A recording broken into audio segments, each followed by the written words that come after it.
بہت سے لوگ اپنے مالی حالات کو بہتر بنانے کے طریقے ڈھونڈتے ہیں، جیسے کہ زیادہ محنت کرنا، پیسے بچانا یا سرمایہ کاری کرنا۔ لیکن کیا آپ جانتے ہیں کہ سب سے زیادہ طاقتور اور شاید اکثر نظر انداز کیے جانے والے طریقوں میں سے ایک روحانی طریقہ استغفار ہے؟ کبھی سوچا ہے کہ استغفار اور رزق آپس میں کیا تعلق ہے؟ شاید غور نہ کیا ہو، مگر آپ نے اکثر اس کا تجربہ کیا ہوگا کہ جب آپ استغفار کی کثرت کرتے ہیں، گناہ سے دور رہتے ہیں، تو آپ کا رزق بڑھ جاتا ہے۔ رزق سے مراد ضروری نہیں کہ پیسہ ہی لیا جائے، بلکہ رزق کے معنی بہت گہرے ہیں۔ اس میں انسان کی ہر وہ بنیادی ضرورت کی چیز آ جاتی ہے جس کی زندگی گزارنے میں ضرورت ہو سکتی ہے، جیسے کہ صحت، تندرستی، علم اور بہبود۔ استغفار کرنے سے ان برکتوں میں اضافہ ہوتا ہے۔ آئیے اس خوبصورت عمل کے پوشیدہ خزانے دریافت کریں۔ ہماری آج کی ویڈیو کا عنوان ہے استغفار اور رزق سے اس کا تعلق۔ اس ٹاپک کو اچھے سے سمجھنے کے لیے آپ سے التماس ہے کہ پلیز یہ ویڈیو آخر تک پوری دیکھیں، اور اسی طرح کی مزید ویڈیوز کے لیے بھی ہمارے چینل کو سبسکرائب کر کے بیل آئیکن پر کلک کریں۔ پیارے دوستوں، ہمارے چینل پر دوبارہ خوش آمدید۔ آج ہم استغفار کے روحانی اور عملی فوائد، خاص طور پر رزق سے اس کے گہرے تعلق کے بارے میں جانیں گے۔ امید ہے یہ ویڈیو آپ کو بہت پسند آئے گی، اس لیے ابھی سے لائک، شیئر اور پیار سے کومنٹ کر دیں۔ پیارے دوستوں، استغفار اور رزق آپسی تعلق بہت گہرا ہے۔ یہ میں اپنی طرف سے نہیں کہہ رہا، بلکہ یہ تصور اسلامی عقائد اور تعلیمات پر مبنی ہے، جس سے پتہ چلتا ہے کہ یہ کوئی معمولی عمل نہیں۔ اسلام میں اس کی ایک گہری اور اہم روحانی اہمیت ہے، جہاں ایک شخص اپنے گناہوں اور کوتاہیوں کے لیے اللہ سبحانہ و تعالیٰ سے معافی مانگتا ہے۔ یہ دل کو صاف کرنے، اللہ کے ساتھ اپنے تعلق کی تجدید کرنے اور اس کی نعمتوں کے حصول کی راہ میں حائل رکاوٹوں کو دور کر دیتا ہے۔ اسلام میں جہاں آخرت میں کامیاب ہونے کے لیے انسانوں کی رہنمائی فرمائی گئی، وہاں اس میں دنیاوی امور میں بھی ان کی مکمل رہنمائی فرمائی ہے۔ جیسے دین کا مقصد آخرت میں انسانوں کو کامیابی و کامرانی سے سرفراز و سربلند کرنا ہے، اسی طرح جو دین اسلام سے وابستہ ہو کر زندگی گزارے گا تو اسے دنیا میں بھی خوشبختی اور سعادت مندی کی زندگی نصیب ہوگی۔ استغفار ایسا عمل ہے جو اللہ سبحانہ و تعالیٰ کو بہت محبوب ہے۔ اس پر مزید بات کرنے سے پہلے یہ سمجھنا ضروری ہے کہ استغفار ہے کیا۔ استغفار کا مطلب اللہ سبحانہ و تعالیٰ سے اپنے گناہوں اور کوتاہیوں کی معافی مانگنا ہے۔ یہ محض زبانی کلامی اظہار نہیں، بلکہ اللہ کی رحمت کے لیے دلی التجا ہے۔ جب ہم استغفر اللہ کہتے ہیں تو ہم اپنی غلطیوں کا اعتراف کرتے ہیں اور اللہ سبحانہ و تعالیٰ سے دعا کرتے ہیں کہ وہ ہمیں معاف کرے اور ہمیں اپنی بخشش سے نوازے۔ قرآن مجید نے بار بار استغفار کی اہمیت پر زور دیا ہے۔ سورہ نوح میں اللہ تعالیٰ فرماتا ہے، اپنے رب سے گناہوں کی معافی مانگو، بے شک وہ بڑا بخشنے والا ہے۔ وہ تم پر کثرت سے بارش برسائے گا اور تمہارے مال اور اولاد میں اضافہ کرے گا اور تمہارے لیے باغات پیدا کرے گا اور نہریں جاری فرمائے گا۔ یہ آیات استغفار اور رزق، مال اور یہاں تک کہ اولاد کی نعمتوں کے درمیان براہ راست تعلق کو واضح کرتی ہیں۔ استغفار اور رزق کا تعلق اسلام کی حکمت میں بہت گہرا ہے۔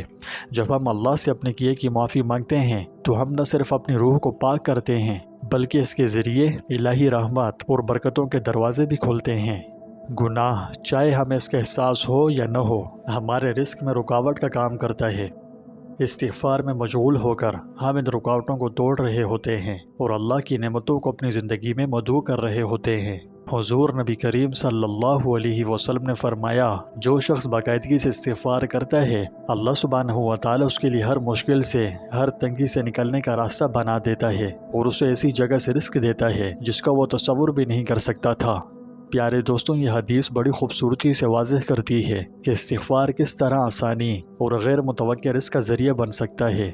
ایسے لوگوں کی بے شمار کارگزاریاں ہیں جنہوں نے استغفار میں باقاعدگی سے مشغول ہونے کے بعد اپنے رزق میں نمایاں اضافہ دیکھا ہے۔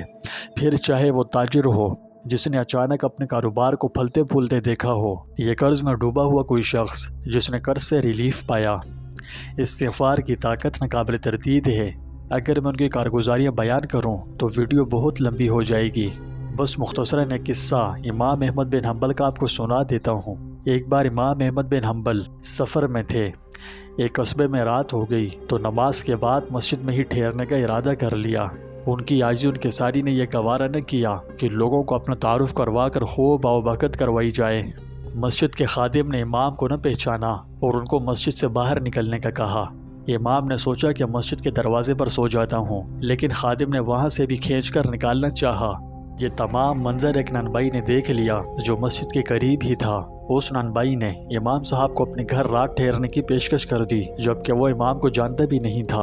امام جب اس کے گھر تشریف لے گئے تو دیکھا کہ نابنائی کام کے دوران بھی کثرت سے استغفار استغفر اللہ کر رہا ہے۔ امام نے استفسار کیا، کیا تمہیں اس قدر استغفار کرنے کا پھل ملا بھی ہے؟ نانبائی نے جواب دیا، میں نے جو بھی مانگا اللہ مالک الملک نے عطا کیا۔ ہاں ایک دعا ہے جو ابھی تک قبول نہیں ہوئی۔ امام صاحب نے پوچھا، وہ کون سی دعا ہے؟ نانبائی بولا، میرے دل میں کچھ دنوں سے یہ خواہش مچل رہی ہے کہ امام احمد بن حنبل رحمۃ اللہ علیہ سے ملنے کا شرف حاصل کروں۔ امام فرمانے لگے، میں ہی امام احمد بن حنبل ہوں۔ اللہ نے نہ صرف تمہاری دعا سنی بلکہ مجھے تمہارے دروازے تک کھینچ لایا۔ تو اس سے استغفار کی برکات بخوبی معلوم ہوتی ہیں۔ پیارے دوستوں، استغفار صرف ہمارے گناہوں کو مٹانے کا ذریعہ ہی نہیں بلکہ ہمارے رزق کو بڑھانے اور ہماری زندگیوں میں بے شمار برکات لانے کا بھی ذریعہ ہے۔ سچے دل کے ساتھ اللہ کی طرف رجوع کر کے اور اس سے معافی مانگنے سے ہم ان رکاوٹوں کو دور کر سکتے ہیں جو ہمارے رزق میں رکاوٹ بنتی ہیں۔ آئیے ہم سب استغفار کو اپنی زندگی کا باقاعدہ حصہ بنائیں اور اس کی برکات سے مستفید ہوں۔ اگر آپ کو یہ ویڈیو مفید لگی تو آئندہ بھی ایسی ہی مزیدار اور اچھی ویڈیوز کے لیے ہمیں لائک، شیئر، کومنٹس اور سبسکرائب کر کے بیل آئیکن پر کلک کیجیے۔ اللہ تعالی ہم سب کو خلوص نیت سے استغفار کرنے کی توفیق عطا فرمائے اور ہمارے رزق میں برکت پیدا فرمائے، آمین۔ آپ تمام احباب کی خدمت میں عرض ہے کہ اللہ تعالیٰ کے 99 ناموں میں سے کوئی بھی ایک نام کومنٹ باکس میں ضرور لکھیں۔ اللہ تعالیٰ ہم سب کا حامی و ناصر ہو۔